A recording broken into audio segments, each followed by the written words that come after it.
তো আজকে দেখব আমরা কাস্ট সার্টিফিকেট কি করে অ্যাপ্লাই করবে, অর্থাৎ এসসি এসটি সার্টিফিকেট যাদের এখনও হয় নাই, তোমরা অনলাইনে কিভাবে কি করে এসসি এসটি সার্টিফিকেট অ্যাপ্লাই করবে এবং সেই অ্যাপ্লাই করার পর সেই প্রিন্ট কপি নিয়ে এবং সঙ্গে ডকুমেন্ট অ্যাটাচ করে অফিসে কীভাবে জমা করবে, সেই A to Z প্রসেস এই ভিডিওতে বলে দেব। তো চলো আর দেরি না করে ভিডিওটাতে দেখে নেই কীভাবে তোমরা অনলাইনে এসটি সার্টিফিকেটের জন্য ফর্ম ফিল আপ করবে। তো এর জন্য সর্বপ্রথম চলে আসবে গুগল ক্রোম ব্রাউজারে, এসে তোমরা এখানে সার্চ করবে castecertificate.gov.in লিখে সার্চ করবে। করার পর এরকম একটা পপআপ তোমাদের সামনে শো করবে, সেটাকে কেটে দেবে। দেওয়ার পর এখানে তোমরা দেখতে পারবে এসসি এসটি একটা কলাম রয়েছে, সেখানে তোমরা ক্লিক করলেই দেখতে পাবে apply for SC ST certificate, সেখানে ক্লিক করে দেবে।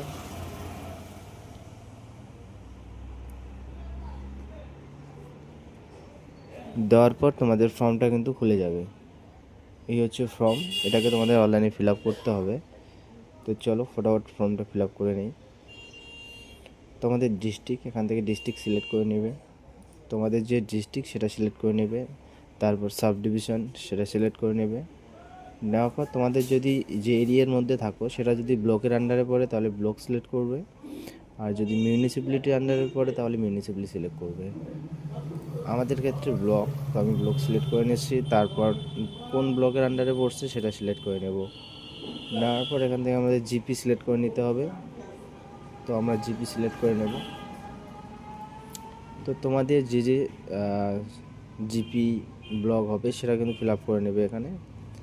তারপরে 2 নম্বর অপশানে আসলে তোমরা কি সার্টিফিকেটের জন্য অ্যাপ্লাই করতেছো, এখানে এসসি না এসটি সেটা ক্লিক করে নেবে। যদি এসটি হয় এসটির ঘরে ক্লিক করবে, আর যদি এসসি হয় তাহলে এসসির ঘরে ক্লিক করে নেবে। তারপর এখান থেকে কাস্ট সিলেক্ট করে নেবে, কাস্ট তোমাদের যে কাস্ট সেটা সিলেক্ট করে নেবে। খুঁজতে যদি তোমাদের অসুবিধা হয় তাহলে এখানে নাম সার্চ করে নেবে।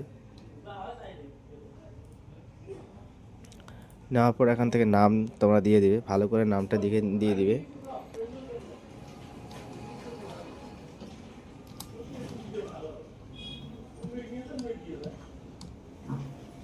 তারপর তার বাবার নাম দিয়ে দিবে।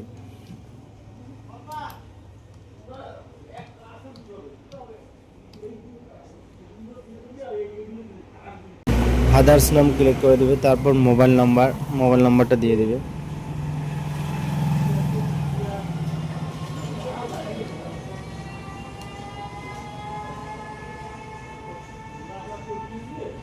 মোবাইল নাম্বার দেওয়ার পর চলে আসবে 7 নাম্বার অপশানের সাথে বি এবং সি এর আবার 1 2। এখানকার মধ্যে তোমাদের শুধু আধার নাম্বারটা দিলেই হবে। বির ঘরে গিয়ে আধার নাম্বারটা দিয়ে দেবে।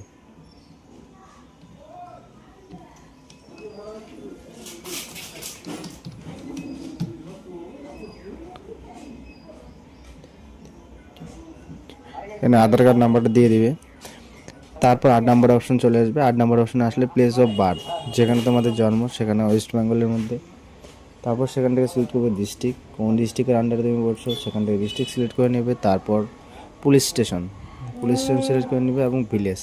এই ভিলেজের ক্ষেত্রে তোমাদের যদি জন্ম কোনো হাসপাতালে হয়ে থাকে সেই হাসপাতালের নামও তোমরা এখানে দিতে পারো, অথবা তোমাদের ভিলেজের নামও এখানে দিতে পারো। ঠিক আছে, তো তোমরা বার্থ সার্টিফিকেটে দেখলেই বুঝতে পারবে। তারপর 9 নম্বর অপশানে আসলে দেখতে পারবে কেয়ার অফ, বিবাহিত যারা আছো বা যাদের বাবা মারা গেছে, তারা যদি অন্য কারো কাছে মানুষ হয়েছো সেখানে কেয়ার অফ হিসেবে তার নাম দিতে পারো, অথবা তোমরা চাইলে তোমাদের বাবার নাম দিতে পারো।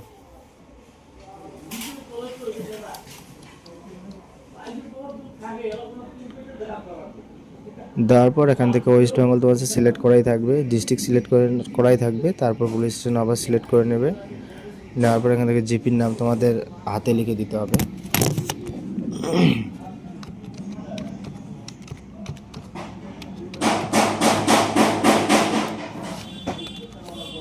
তারপর এখান থেকে ভিলেজটা সিলেক্ট করে নেবে। তারপর পোস্ট অফিস যেখানে হয় সেটা সিলেক্ট করে নেবে। তারপর পিনকোডটা লিখে দিবে।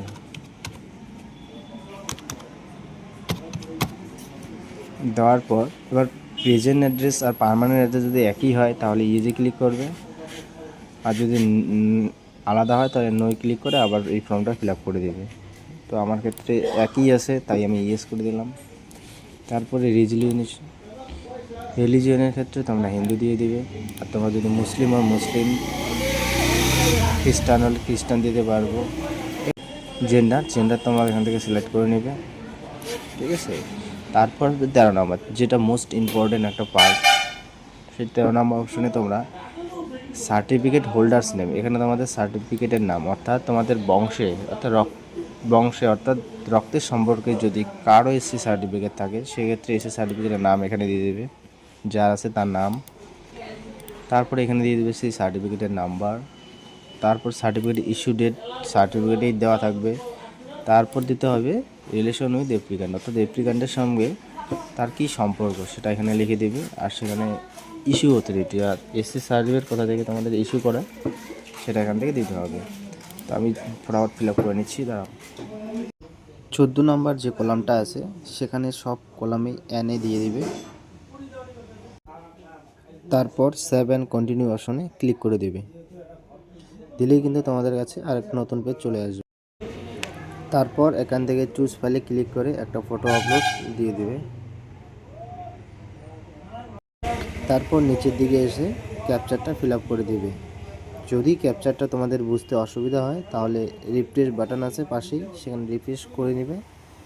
রিফ্রেশ করে নিলেই কিন্তু তোমাদের ক্যাপচারটা চেঞ্জ হয়ে যাবে। তারপর সেই ক্যাপচারটি এখানে বসিয়ে দেবে। বসিয়ে দিয়ে সাবমিট বাটনে ক্লিক করলেই কিন্তু your application has been successfully এরকম একটা পপআপ তোমাদের সামনে শো করবে, মানে তোমাদের যে অ্যাপ্লিকেশনটা সেটা সাকসেসফুলি হয়ে গেছে, অর্থাৎ কমপ্লিট হয়ে গেল। এরপরেই তোমরা ক্লিক হেয়ার দেখতে পারবে, ক্লিক হেয়ার করলেই কিন্তু তোমরা ফর্মটা পেয়ে যাবে, এবং নিচের ক্লিক হেয়ারে ক্লিক করলে তোমরা অ্যাকনলেজমেন্ট স্লিপটা পেয়ে যাবে। তো এই অ্যাকনলেজমেন্ট স্লিপটা প্রিন্ট আউট করে তোমরা রেখে দিবে। পরবর্তীতে যখন এসসির স্ট্যাটাস চেক করবে তখন কিন্তু তোমাদের কাজে লাগবে। আর ফর্মটা তোমরা প্রিন্ট আউট করে এর সঙ্গে ডকুমেন্ট অ্যাটাচ করে তোমরা বিডিও অফিসে জমা করবে, এবং 1 মাসের মধ্যে কিন্তু তোমাদের সেই এসসি সার্টিফিকেট বের হয়ে আসবে।